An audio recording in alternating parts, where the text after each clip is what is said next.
तो आ चुके एक्सरसाइज 2.2 के क्वेश्चन 9 में। ये हमारा एक्सरसाइज 2.2 का लास्ट क्वेश्चन है। फिर अगली वीडियो से हम लोग एक्सरसाइज 2.3 के बेसिक से चालू करेंगे और इसके पहले की सारी वीडियोस आपको प्लेलिस्ट पे मिल जाएगी। तो क्या बोला है question 9, let R be the relation on Z. मतलब मैंने बताया था कि ऑन जेड हो या ऑन ए हो या ऑन बी हो। इसका मतलब यही होता है कि भैया हमें दो एरो डायग्राम दे रखे हैं और इन दोनों का मतलब यहां से यहां पे रिलेशन बन रहा है, तो मतलब ये भी जेड हो गया और ये भी जेड हो गया। ऑन जेड बोल रहा है मतलब जेड से जेड पे, ये मैंने पहले ही बताया था। डिफाइन बाय, हमें रिलेशन दिया हुआ है ए कॉमा बी, मतलब ये वाला Z A comma B belongs to Z.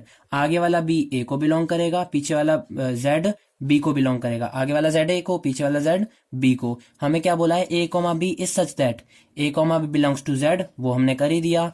A minus B is an integer. अगर हम कोई से भी ए में से पार्ट ले लेते हैं और वही चीज बी में से ले लेते हैं, उन दोनों को अगर माइनस करेंगे तो आंसर क्या आना चाहिए, इंटीजर आना चाहिए। और find the domain and range of relation, तो जो भी हमारी रोस्टर फॉर्म आएगी उसका डोमेन और रेंज निकाल लें। तो अब बात आती है कि इस एरो डायग्राम में है क्या, अंदर कुछ नंबर होगा तभी तो माइनस करेंगे।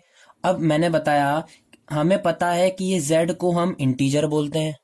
इसका ये एरो डायग्राम को जेड नाम देना ही एक चीज था कि भैया जेड इंटीजर है। ठीक है, तो इनके नाम भी जेड हो गए और इनके अंदर भी इंटीजर भरा जाएगा। इंटीजर क्या होता है, नेगेटिव भी, जीरो भी और पॉजिटिव भी, ये होते हैं हमारे इंटीजर। ठीक है, अब इसमें क्या आएगा, एक तो जीरो ले लो, एक पॉजिटिव माइनस का 1 ले लो, माइनस का 2 ले लो, माइनस का 3 और ऐसे चलता रहेगा। फिर इधर पॉजिटिव 1 2 3 4 और ऐसे चलता रहेगा। इंटीजर है, चलते रहते हैं। जीरो, इधर भी -1 -2 -3, फिर ये चलता रहेगा। इधर +1 2 3 4 ऐसे चलता रहेगा। तो ये इतने से मैंने इंटीजर्स ले लिए। और अब हमें रिलेशन में दिया क्या हुआ है कि अगर हम ए में से बी को माइनस करते हैं तो आंसर इंटीजर आना चाहिए। तो भाई ये भी इंटीजर है, इसमें से कोई सा भी उठाओ, माइनस का 3 0 या फिर 2 उठा लो, 4 उठा लो, इंटीजर ही है। अगर और ये भी इंटीजर है ना। अगर इंटीजर में से ही इंटीजर माइनस करेंगे हम, देखो ये बात याद रखना, अगर कोई से भी इंटीजर में से हम माइनस करते हैं इंटीजर, जैसे -3 माइनस कर दिया -3, ठीक है, इधर से -3 उठा लिया, उसमें से माइनस कर दिया हमने इसका -3, तो ये क्या हो गया, -3 माइनस माइनस प्लस 3, ये क्या आ गया 0। अब मुझे पता है कि इक्वल में भी इंटीजर ही आएगा।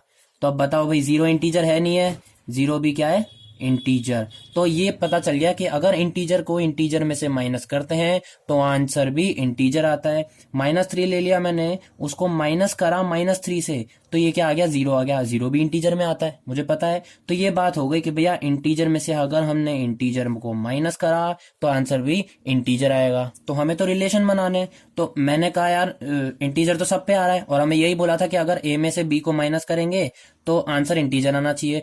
इंटीजर तो सबका ही आंसर आएगा, मैं इंटीजर में से तो इंटीजर माइनस कर रहा हूं ना। अगर मैंने -2 ले लिया, इसका -2 ले लिया, इसमें से मैंने माइनस कर दिया इसका 0, तो क्या आ गया, -2, ये भी इंटीजर है। ठीक है, अगर मैंने इसका 1 ले लिया और इसमें से माइनस कर दिया माइनस का 2, 1 ले लिया, माइनस करना है माइनस का 2, मतलब ये क्या हो गया, 1 माइनस माइनस प्लस 3 2, तो ये आ गया 3 भी इंटीजर है। मतलब सबको ही माइनस करने पर इंटीजर आ रहा है, तो इसका मतलब सबका सबसे रिलेशन बनेगा। इसका इससे बन गया, इसका इससे बन गया, फिर इसका भी इससे बन गया, इसका भी इससे बन गया, सबका मतलब सबका एक दूसरे से रिलेशन बनेगा, मुझे ये पता चल गया।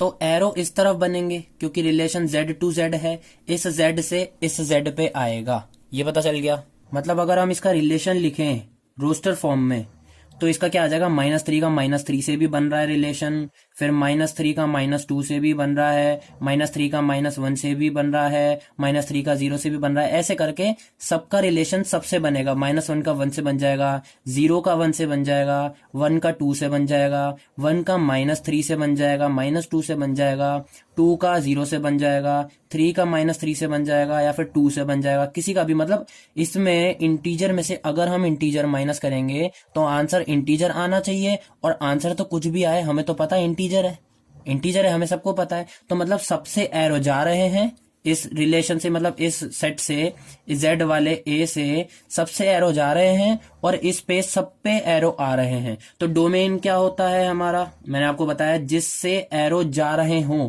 तो इनमें सबसे एरो जा रहे हैं, मतलब ये -3 -2 -1 0 1 2 3 सबसे एरो जा रहे हैं। तो डोमेन ये पूरा हो जाएगा 4 5 ऐसे चलता रहेगा पूरा जेड तक, मतलब इंटीजर तक।